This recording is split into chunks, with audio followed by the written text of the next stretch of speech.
Mais um episódio do Record Jurídico em parceria com o Centro Universitário Unicet.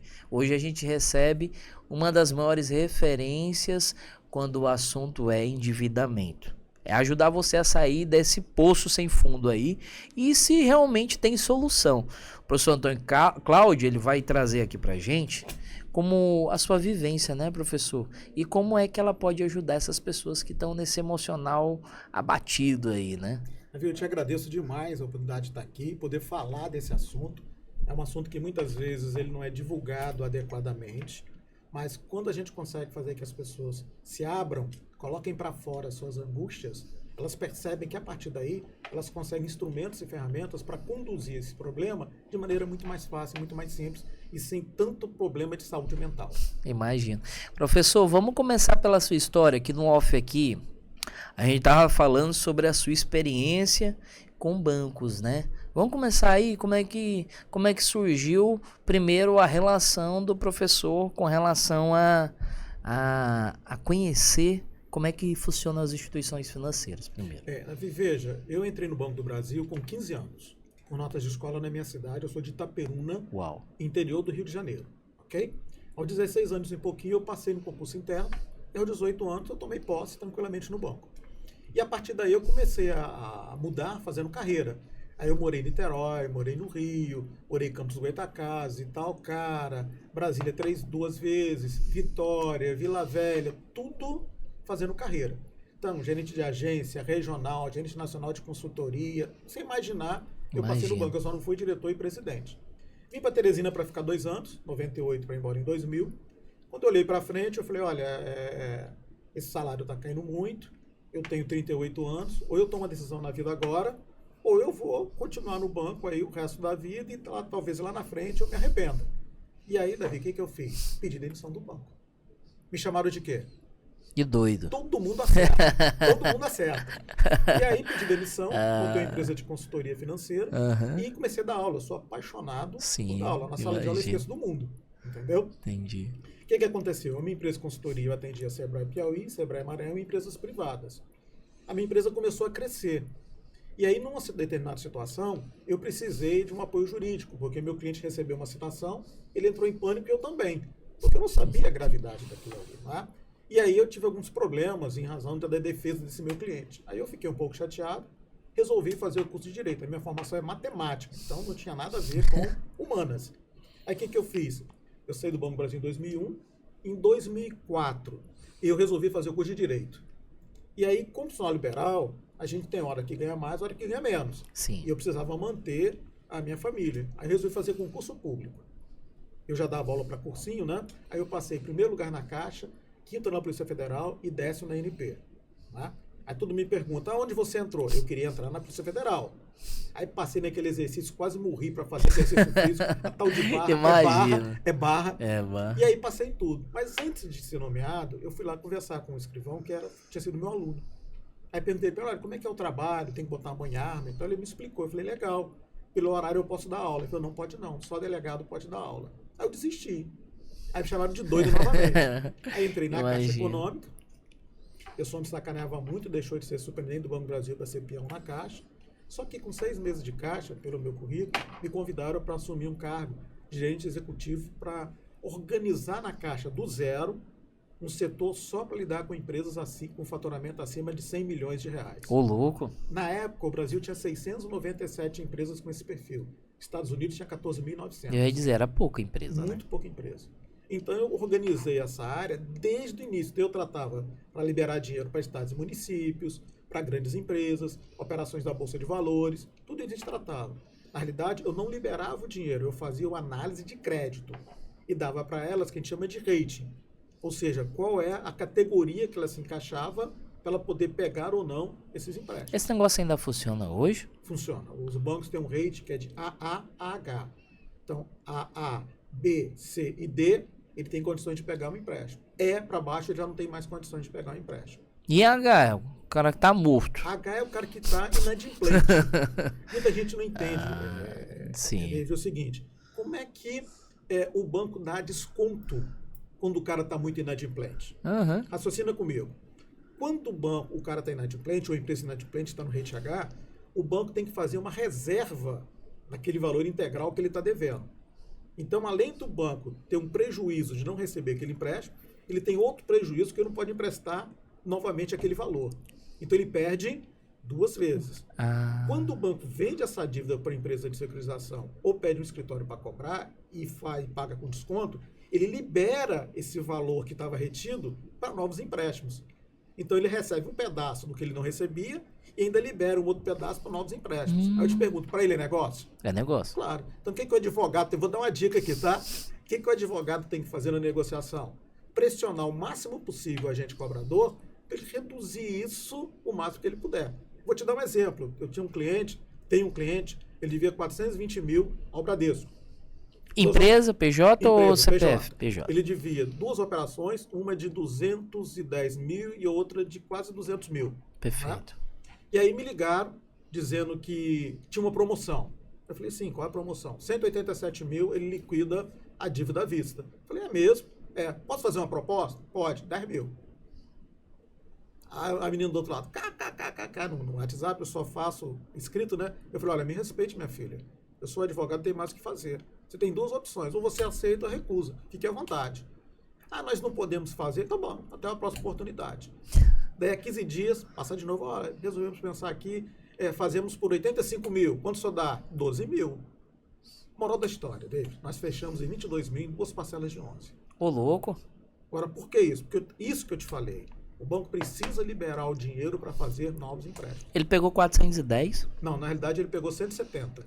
Ele pegou 170 e já tá 410. Exatamente. Aí ele de 170 ele pagou 22. De duas parcelas de 11. Duas parcelas de 11. Eu tenho um funcionário da Caixa em Brasília, de pessoa física.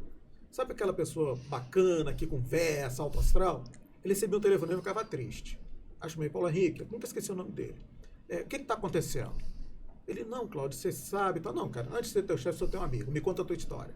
Aí ele falou, antes de entrar na Caixa, a mulher dele teve câncer, ele pegou 110 mil reais emprestados, e agora, a Caixa não, Banco do Brasil, e agora ligavam para ele 24 horas por dia. Primeiro, que o Código de Defesa do Consumidor não permite ligar em 24 horas, não permite ligar para o seu trabalho, um desconto. Então, essas pessoas eles estão simplesmente passando por cima do Código de Defesa do Consumidor.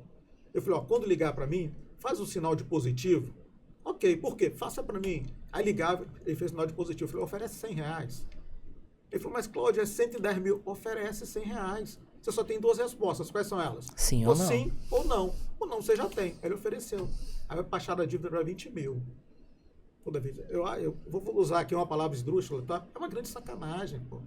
Mas se o cara vende tudo que tem para pagar os 100 mil, aí baixaram para 20 mil. Ele, Cláudio, baixou para 20 mil. Eu falei, você tem 20 mil para pagar? Tem não, então deixa para lá. Aí foram ligando, ele foi baixando. Fecharam em 10 prestações de 500. 5 mil. Então, veja, essas situações, elas precisam ser orientadas, especialmente para os jovens advogados, para fazer negociações que tragam para o cliente dele os benefícios. Por quê? Se ele souber como é que funciona o outro lado, ele tem a capacidade de montar uma estratégia para pressionar o outro lado e trazer para o cliente dele um benefício. Que imagina, uma dívida de 170 mil, 4 anos depois passar para 400. Mas não tem razão de ser um negócio desse. A Selic, nesses 4 anos, elas chegaram no máximo a 60%. Então, a gente precisa brigar muito com essas coisas, sabe? E é isso que eu gosto muito de fazer, essas negociações. Vamos falar sobre, para continuar nesse termo de dívida, vamos falar sobre superendividamento de funcionários públicos. Quais são os casos que você mais tem visto aí? Eu vou te dar só uma coisa por baixo. Eu tenho um cliente que tem um salário razoável e deve R$1.100.000, R$100.000 a bancos. Ô, louco. Aí eu te imagino, como é que uma pessoa que ganha 25, 30 mil reais, isso bruto, fora os descontos, vai conseguir pagar R$1.100.000 durante a sua vida laboral? Não vai. Eu brinco o seguinte, por que isso acontece? Por uma coisa chamada crédito consignado. Então imagina você, o servidor público, ganha R$10 mil por mês, e está com dificuldade financeira. Aí você faz o crédito consignado. Quando você chegar, o banco vai fazer que o seu salário é compatível com isso. Aí já tira 3 mil. Se você não conseguir viver com 10, como é que vai viver com 7? Você vai pegar outras dívidas. Então, é isso que foi fazendo, dívida sobre dívida. Isso virou uma bola de neve. Aí, o que eu brinco? Raciocina comigo e quem está nos assistindo, está nos ouvindo. A pessoa deve 1.100.000 a consignado. Provavelmente, nesse período antes do consignado, ele fez um patrimônio, uma casa, comprou um carro e tal. Se ele falecer, o que vai acontecer? Tem que fazer o inventário. O que é o inventário? Você pega os bens e desconta as dívidas. Perfeito. Quando descontar as dívidas, o que sobra? Nada. Ô, louco. Então eu falo que o consignado mata o cara até depois que ele já morreu. Porque até depois ele vai ter que pagar essa dívida. E aí os herdeiros dele não vão receber nada e todo o patrimônio que ele constituiu durante talvez uma vida vai ser direcionado para pagar consignado. Então é uma situação muito difícil, não é? E aí você falou, como é que age a lei do superendividamento? A lei do superendividamento é um faz de conta. Por quê? Porque a lei ela tem um conceito francês, eu acompanho essa lei desde antes dela ser promulgada. Uma das orientadoras foi a professora Cláudia Lima Marques, que é uma grande expressão do direito consumidor, ela é professora da Federal de Santa Maria, eu cheguei até a conversar com ela. Tem um conceito na lei chamado mínimo existencial, ou seja, é aquela situação de sobrevivência das pessoas. Quanto eu preciso de ter no mínimo para sobreviver? Sim. Ok? E aí veio o decreto 11.150, que regulamenta a lei, que diz o seguinte, o mínimo existencial é R$600, independentemente de quanto você ganha. Ô, louco. Você tem uma ideia. E outra, R$600. E outra. Mas isso aí tá defasado já. Não. Até hoje é R$600. Mas eu falo assim, se a gente perguntar pro nosso público aqui, se alguém faz as compras do mês, não tô falando nem de energia e de água. Sim. Que é o mínimo pra você sobreviver. Que não, Sim. você não só sobrevive com comida, que a comida estraga se não tiver uma energia lá pra manter ela conservada. Exatamente. Então vamos dizer assim, você acredita, público que tá aí nos escutando, você acredita que uma pessoa consegue sobreviver com R$600? Eu falo uma pessoa, não tô falando nem a família, tô falando uma pessoa. Claro que não. Por quê? É um absurdo. E outro, o que o decreto disse? Quando eu montar o mínimo existencial desse cara, eu não posso considerar os empréstimos. Então só tem que considerar água, luz, alimentação, saúde, essa coisa toda. Aí quando você considera só isso, já sobra pouco. Se eu colocar os empréstimos, além dos consignados, não sobra nada. Eu estou atendendo uma pessoa ultimamente. Eu tenho aqui N exemplo, eu vou falar um deles, ok? Essa pessoa ganha 34 mil por mês, que é um salário bom, considerável, se considerar em termos de considera muito bom. não é? Uhum. Ele paga R$10.000 consignado e tem debitando na conta dele mais 12. Ô, louco. Sabe quanto sobrava para ele? R$2.000 líquidos. É mesmo? Aí eu te pergunto, como é que você vai brigar com a lei onde o mínimo existencial é R$600? Esse mínimo ele é tão criticado que atualmente existe uma ação no STF com o propósito, né, de alterar o mínimo existencial. Ele é feito pela Defensoria Federal tentando mudar isso. Mas já teve um despacho do ministro André dizendo que isso é constitucional. Ou seja, deixou de levar em consideração a dignidade da pessoa humana para levar em consideração o mínimo existencial. E tem outra. Existe uma determinação do STJ, aliás, do STF, chamada tema 1085, onde o que vale é o contrato e não a dignidade humana. Ou seja, quem tem dívidas com o banco, o que vale é o contrato que ele tem com o banco. Então, ele vai receber praticamente nada. Então, eu criei outras estratégias, outros mecanismos, com alguns conceitos da lei do superendividamento, justamente para defender os meus clientes. E eu tenho tido alguns êxitos. Eu queria fazer uma pergunta nesse ponto aí. Vamos dizer que eu tenho um cliente que ele é do exército, ele ganha uns 12 mil por mês. Sim. Aí, mas ele, no duro, como o senhor disse aí, ele tá ganhando 1.500, 2, por causa dos consignados.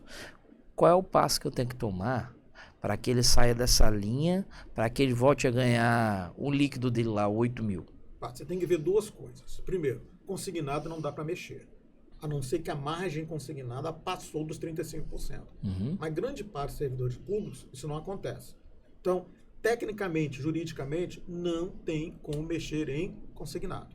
Aí você vai para outra parte. Qual? Que são as operações financeiras que são debitadas na conta dele quando cai o salário.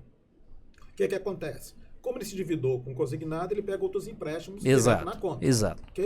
E aí, quando cai o salário, o banco vai lá e toma tudo. Perfeito. E ele não fica com nada. Então, o que tem que fazer? A gente tem que entrar com ação para suspender esses débitos que são feitos no momento de crédito do salário dele. Perfeito. Tem forma de fazer? Tem. Então, o consignado eu não mexo, mas pelo menos vai sobrar. Esse cliente que eu falei que sobra 2 mil, tem 11 mil reais que debito na conta dele todo mês. Dos empréstimos. Dos empréstimos. Então, nós conseguimos suspender os 11 mil. Então, 11 mais 2, hoje tem 13 para viver.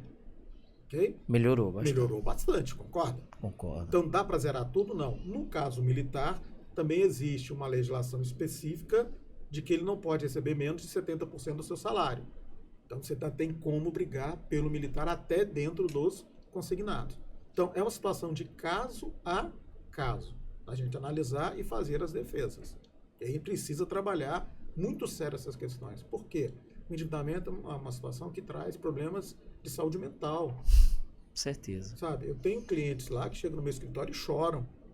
Eu tenho empresário que chegou, tive um empresário, um senhor de 70 anos, que é meu cliente até hoje, ele sentou no sofá em frente à minha mesa, baixou a cabeça entre os joelhos e foi falar da vida dele. Falou. Eu deixei falar. Quando ele terminou de falar, falei, senhor fulano de tal, como é que o senhor chegou a ser esse empresário de destaque na sua cidade que você foi? Ou seja, eu tentei levantar o astral dele para ele enxergar as coisas de forma positiva, ele só via negativa. Aí ele começou a falar. Depois de 2 horas de conversa, ele já saiu querendo investir. Porque as pessoas precisam ser orientadas de que o mundo não acaba. Aí você pode me perguntar, que muita gente me perguntou, pô, mas no passado não era assim. Tudo bem. Mas, por exemplo, eu estou em banco desde 1978.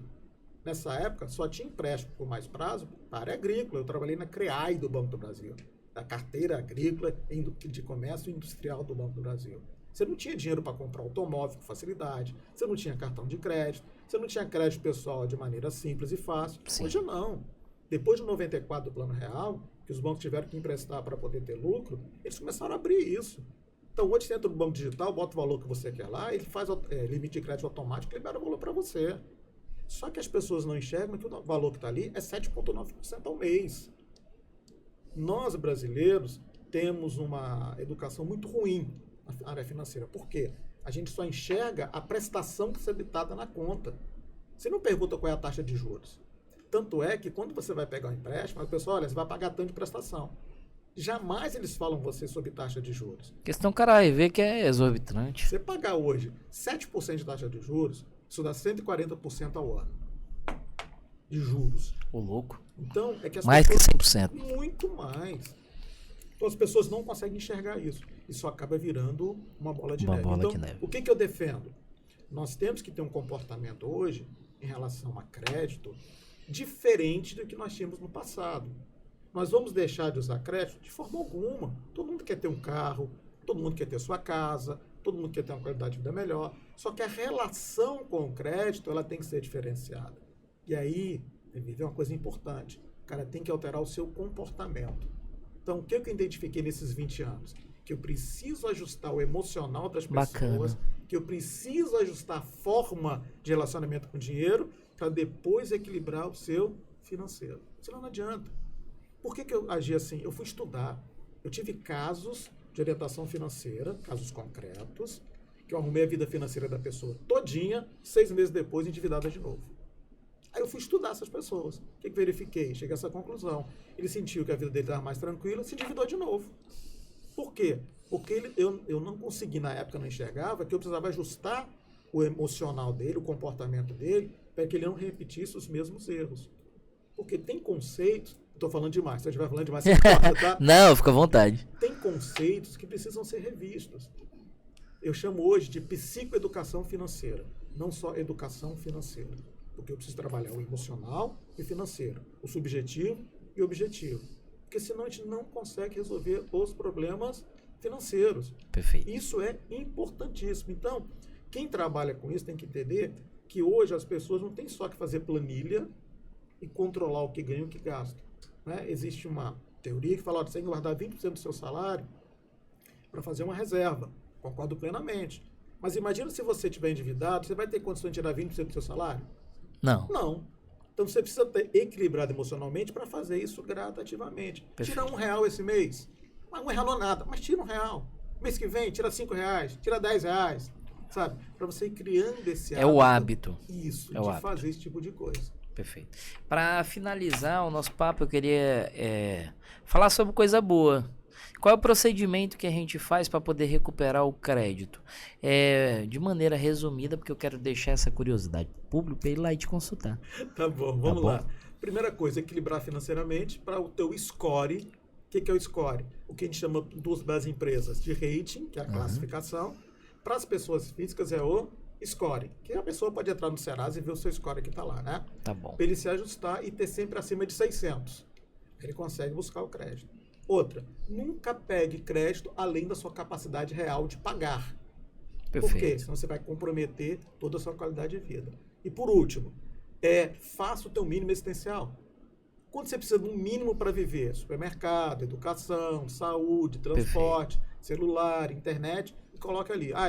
Eu preciso viver com 4 mil. Tá, então você não pode ter débitos ou crédito acima de prestações que atinjam os seus 4 mil. Perfeito. Os 4 mil é sagrado, entendeu? E aí, se você fizer isso, você traz para um equilíbrio mais tranquilo e consegue ter crédito no momento que você mais precisar. Eu brinco muito. Você vai pegar crédito? Vai. Sabe se precisa ou não? Sabe? Respira 3 vezes. Respira fundo 3 vezes. E se faz a seguinte pergunta. Isso é essencial? Se for essencial, ok. Se for não essencial, não faça naquele momento. Bem, pessoal, esse foi o professor Antônio Cláudio para explicar um pouquinho de como sair desse, eu vou dizer assim, um poço sem fundo, mas eu acredito que tem uma mola, né, no final desse poço, e o professor falou aqui desse caminho que você pode pegar para poder sair dessa mola. E eu queria, professor, que o senhor deixasse o seu arroba para quem esteve assistindo esse episódio aqui, tenha mais conteúdo, consiga ver um pouquinho mais sobre a sua rotina. Olha, no meu Instagram a gente está sempre falando desses assuntos, né? E outros assuntos que no meu escritório aborda, que é direito empresarial, tributário, trabalhista de empresa, bancário. Então é dr.antonioclaudio. Vá lá no Instagram que você vai ver uma série de dicas e orientações nessas áreas, toda área que envolva finanças e toda área que envolve empresa. Para você que ficou até aqui, te convidar para curtir, compartilhar, hypar esse episódio e seguir o conteúdo do professor Antônio Cláudio, tá bom? E te convidar para assistir também o próximo episódio que vem já já. Aí, pronto, fechou. Atendeu?